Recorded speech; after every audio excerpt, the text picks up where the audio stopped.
আসসালামু আলাইকুম রহমতুল্লাহ। কেমন আছেন সকলে? আশা করি সকলেই ভালো আছেন। দেশ ও প্রবাসে থাকা ব্যাংক গ্রাহকদের জন্য এখানে কোনো ব্যাংক উল্লেখ করছি না।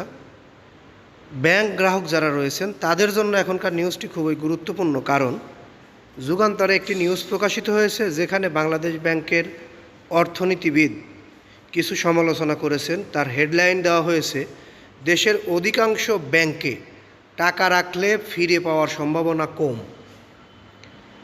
এই শিরোনামে নিউজটি প্রকাশিত হয়েছে, অর্থাৎ এই নিউজটি ব্যাংকের প্রত্যেকটি গ্রাহকদের জন্য অতীব গুরুত্বপূর্ণ, জরুরি বলে মনে করছি আমরা। ধৈর্য সহকারে পুরো নিউজটি শুনলে আপনারা বিস্তারিত বুঝতে পারবেন এবং যে সকল ব্যাংকে টাকা রাখলে গ্রাহকদের ফিরে পাওয়ার সম্ভাবনা কম সে সকল ব্যাংক বিষয়েও জানতে পারবেন। যারা এখন পর্যন্ত নিউজটি দেখলেন তাদেরকে বলবো নিউজটিতে একটি লাইক দিন, কারণ আপনাদের একটি লাইকের ফলে আমরা এরকম ধরনের নিউজ করতে আগ্রহী হই।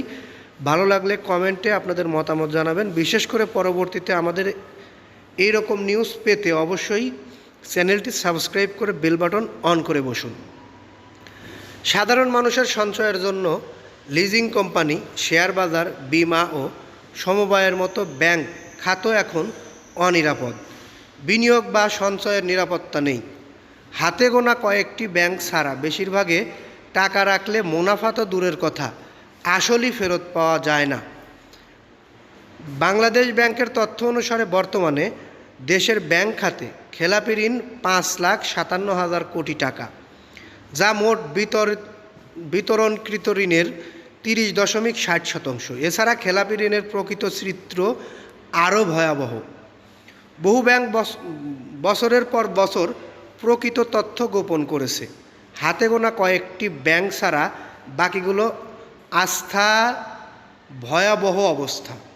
12টি ব্যাংকের খেলাপি ঋণের হার 70% উপরে উঠে গেছে। অনেক ব্যাংক আমানতকারীরা টাকা তুলতে গিয়ে ভোগান্তিতে পড়ছে। 62টি ব্যাংকের মধ্যে 66%ই দুর্বল অবস্থায় রয়েছে। ইতিমধ্যে 23টি ব্যাংকে মূলধন ঘাটতি বেড়ে দাঁড়িয়েছে প্রায় 2,82,000 কোটি টাকা। ফলে ব্যাংক খাতে আমানতকারী কিংবা ক্ষুদ্র সঞ্চয়কারীদের আস্থা নেই। বাংলাদেশ ব্যাংকের সাবেক প্রধান অর্থনীতিবিদ ডক্টর এম.কে. মুজেরি বুধবার বলেন, ব্যাংক, এনবিএফআই, শেয়ার বাজার এবং বিমাসহ আর্থিক খাতের সবই এখন আস্থা সংকটে। এসব খাতে মানুষ টাকা রাখতে ভয় পায়। ব্যাংকগুলোতে লুটপাট এবং ব্যাপক জালিয়াতি হয়েছে। ফলে কোনো ব্যাংকে খেলাপি ঋণ 80% ছাড়িয়েছে।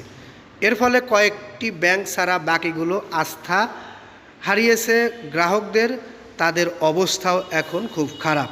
এখানে মানুষ টাকা রাখতে সাহস পান না। এটি অর্থনীতির জন্য ভালো সংকেত নয়। তিনি বলেন, চিহ্নিত কিছু গোষ্ঠী ব্যাংক থেকে টাকা হাতিয়ে নিয়েছে।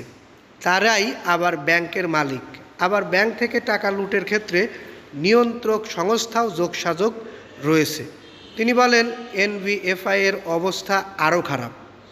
একই অবস্থা শেয়ার বাজার এবং বিমা খাতে। ফলে সামগ্রিকভাবে পুরো আর্থিক খাতের উপর বড় ধরনের আস্থার সংকট তৈরি হয়েছে। যাই হোক, ধৈর্য সহকারে এতক্ষণ নিউজটি দেখার জন্য আন্তরিক ধন্যবাদ জানাচ্ছি। আমাদের নিউজটি ভালো লাগলে লাইক, কমেন্ট, শেয়ার করবেন। পরবর্তীতে নিউজ পেতে অবশ্যই চ্যানেলটি সাবস্ক্রাইব করবেন। এই বলে এখান থেকে বিদায় নিই। আসসালামু আলাইকুম।